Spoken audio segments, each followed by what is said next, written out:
ঠিক বাংলাদেশের চরমোনাইকে ঠেকাবার জন্য অলিখিত কিছু সংবিধান আছে। আমির হিসাবে আছেন হযরতুল আল্লামা শাইখুত তাফসীর আল্লামা খুরশিদ আলম কাসেমী দামাত বারাকাতুহুল আলিয়া। নায়েবে আমির হিসাবে যারা রয়েছেন মুফতি শরাফত হোসেন দামাত বারাকাতুহুল আলিয়া। প্রত্যেকে আসে সকল আমির আর নায়েবে আমির। প্রশ্ন তুলতে হবে, ইসলামের প্রতিটা শব্দ, প্রতিটা পরিভাষা আমাদের কাছে আমানত। এক একটা পরিভাষা বিকৃত হলে ইসলামের এক একটা খুঁটি ভেঙে পড়ে।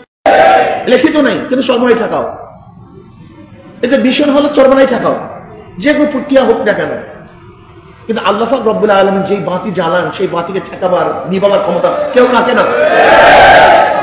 আপনি ইখলাসের সাথে কাজ করেন, ইখলাসের সাথে কাজ করেন, দেখবেন ইনশাআল্লাহ ইখলাসের নৌকা পাহাড়ের উপর থেকে চলে। ইখলাসের নৌকার জন্য পানি প্রয়োজন হয় না, ইখলাসের নৌকা পাহাড়ের উপর চলে। যদি ইখলাস ভিত্তিক কাজ করতে পারেন তাহলে ইনশাআল্লাহ এই জাহাজকে, এই তরিকে, এই মিশনকে, এই কাফেলাকে কেউ ঠেকাতে পারবে না। আমার দাদাজান রহমতুল্লাহ আলাইহির আমল থেকে আজ পর্যন্ত শুধু ঠেকায় আর ঠেকায়। দাদাজান তো বহসরা বয়ানি করতে পারতেন না, এই জন্য দেখবেন ফরিদপুরের বহস বিরাট বহস, নোয়াখালীর বিরাট বহস। তিনি তো বহস ছাড়া বয়ানি করতে পারতেন না, মাহফিল করতে পারতেন না।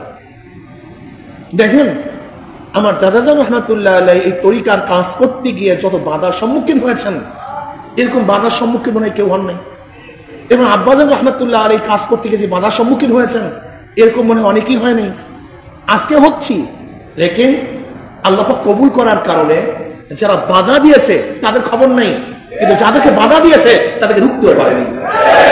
এইটাই নিয়ম। জনাব মুহাম্মদ রাসূলুল্লাহ